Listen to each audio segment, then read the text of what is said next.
Maaf Ustadz izin bertanya, saya langsung ke pertanyaannya. Saya sering melakukan hal yang tidak semestinya. Saya menyadari akan hal itu salah. Namun lagi-lagi saya melakukan kesalahan atau dosa tersebut dosa tersebut. Terlebih susah dalam mengendalikan syahwat dikarenakan pengalaman buruk yang pernah saya alami di waktu sebelumnya. Apakah saya masih diberikan kesempatan untuk memperbaiki semuanya Ustadz? Quran surah keempat An-Nisa di ayat yang ke-17. A'udzubillahi minasyaitonirrajim. Bismillahirrahmanirrahim. Innamat taubatu 'ala Allahi lilladzina ya'maluna as-su'a bijahalatin tsumma yatubuna min qarib. Orang-orang yang mau kembali kepada Allah dengan taubat itu, maka lakukanlah ketika ia sadar ia salah, segera taubat. Ya. Jadi taubat itu jangan ketika Anda kerjakan, misalnya terjadi lagi Anda simpulkan enggak diterima. Jangan begitu. Maksudnya terus tobati sampai di titik Anda menyesali itu. Jangan berhenti. Ya. Makanya disebutnya dengan tawab.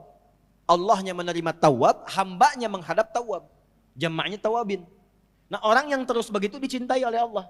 Dalilnya mana? Quran surah kedua Al-Baqarah di ayat ke-222. 222. Kan? Innallaha yuhibbut tawwabin. Innallaha yuhibbut tawwabin. Allah sangat mencintai orang-orang yang terus bertaubat. Salah, taubatin lagi. Salah, taubatin lagi. Salah, taubatin lagi. Sampai kita merasakan titik jenuh dalam bermaksiat dan kembali kepada taubat. Nah, bagaimana mendorong supaya kuat pengaruh taubatnya? Satu, kata para ulama mengatakan, ketika Anda terdorong berbuat maksiat karena dorongan syahwat itu, bayangkan saat itu diwafatkan oleh Allah. Itu cara menghentikannya. Ya. Ada dorongan syahwat nih. Ya. Ketika akan terfikir untuk melakukan, bayangkan, rasakan bagaimana kalau diwafatkan saat itu.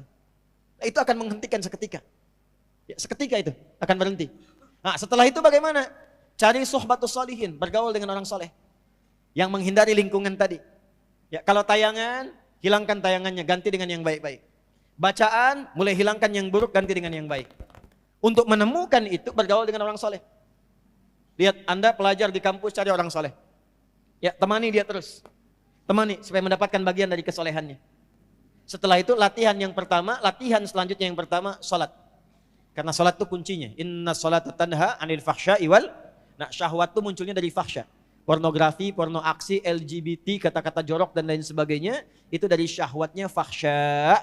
Pencegah utamanya adalah salat. Maka dalam sujud mohonkan khusus kepada Allah supaya bisa dibimbing, diberikan kekuatan oleh Allah untuk mengendalikan syahwatnya. Satu, taubat jangan berhenti, optimis terus. Yang kedua, rasakan kalau akan terfikir berbuat maksiat akan diwafatkan. Yang ketiga, cari teman yang soleh. Yang keempat, salat optimalkan. Yang kelima, latihan puasa. Gitu ya. Sebab puasa itu paling efektif untuk bisa mencegah maksiat. Ya, Anda kalau syahwat sedang muncul, sedang puasa, nggak akan dilakukan. Berat untuk melakukan itu. Minimal pertama takut batal puasanya. Takut batal, kesananya lagi itu akan terbiasa. Ya, akan terbiasa. Ya, yang biasa buka juga kalau puasa kan memang setengah-setengah dulu. Ya, kan dulu pernah saya waktu di Kalimantan ada cerita dari Sumedang. Preman tobat, pensiun. Kemudian dia puasa. Ya, begitu dia lewat, lihat rumah makan tuh. Rumah makan kok buka. Wah, jiwanya muncul lagi, datang ke situ gebrak. Pak, apa enggak tahu ini waktunya puasa? Jangan begini dong, tutup katanya. Tutup. Jangan kelihatan orang, tutup. Begitu ditutup, udah selesai, es teh manis satu, Pak. Rupanya dia cuma sanggup sampai siang.